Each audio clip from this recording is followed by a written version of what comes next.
అనుదినమన్న శ్రోతలకు మన ప్రభువును రక్షకుడై ఉన్న యేసుక్రీస్తు యొక్క సరిసాటి లేని మహా గొప్ప పరిశుద్ధమైన నామమునందు శుభములు. నేడు 2026 సంవత్సరము జనవరి మాసము 19వ తారీఖు సోమవారం నాటి ధ్యానాంశము హృదయమునకు ఆశ్రయ దుర్గము.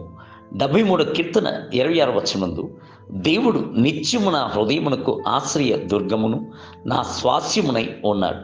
దేవా, నీవే నా హృదయమునకు ఆశ్రయ దుర్గము, నీవే నా స్వాస్యము, నీవే నా భాగము, నీవే నా ఔన్నత్యము, నీవే నా భవిష్యత్ కాలము అని కీర్తించి పొగడుచున్నప్పుడు దేవుని యొక్క హృదయము ఉల్లసించుచున్నది. అవును, దేవుడు మన యొక్క భాగమునై ఉన్నాడు.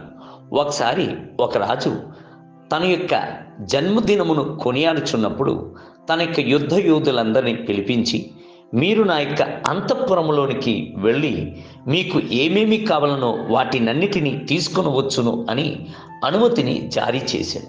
వెంటనే రాజుగారి చుట్టూత నిలబడి ఉన్న యుద్ధ యోధులు అందరూ సేవకులను అంతఃపురము తట్టునకు పరుగున వెళ్ళిరి. అక్కడ ఉన్న ముత్యములను, వజ్రములను, వైడూర్యములను మరియు ఇంకా అమూల్యమైన వస్తువులను, బంగారపు ఆభరణములను అన్నిటినీ తీసుకుని వెళ్ళిపోయిరి. కొంతసేపట్లో అంతఃపురమే ఖాళీ అయిపోయాను. అయితే అదే సమయం నందు ఒకే ఒక్క యుద్ధ యోధుడు మాత్రము రాజుగారి చెంతన ఒంటరిగా నిలబడి ఉండేను. రాజు అతని చూచి, ఎందుకని నీవు ఏ వస్తువును తీసుకుంటూ వెళ్ళలేదు అని అడుగగా, అందుకు ఆ యుద్ధ యోధుడు తగ్గింపుతో, రాజా, అందరూ మిమ్మల్ని విడిచిపెట్టి పారిపోయిరి. అయితే మిమ్మల్ని విడిచి ఎడబాయుటకు నాకు మనసు లేదు. నీవే నా యొక్క భాగమును, స్వాస్యమునై ఉన్నావు. నిన్ను కాపాడవలసిన బాధ్యత నా చేతుల్లో ఉన్నది. ఈ లోకమునందు గల వెండి, బంగారము, వస్తువులు అన్నీ కాలము చేత నశించిపోగలదు. అయితే నేను మీపై ఉంచిన ప్రేమ ఎన్నటికీ నశించిపోదు. నీకు చేయవలసిన బాధ్యతను నేను తప్పక నిర్వహించవలసిందే ఉన్నది కదా అని చెప్పినప్పుడు రాజుగారి యొక్క అంతరంగము అలాగునే కరిగిపోయాను. ఆ యుద్ధ యోధుని అమాంతముగా హక్కున హత్తుకొని అతన్ని తన దేశమునందే గొప్ప మంత్రిగా హెచ్చించాను. మనము కూడాను రాజాదిరాజునై ఉన్న మన ప్రాణప్రియుని చూచి, నా దేవా, నీవే నా భాగమునై ఉన్నావు, నీవే నా స్వాస్యమునై ఉన్నావు అని చెప్పుదమా?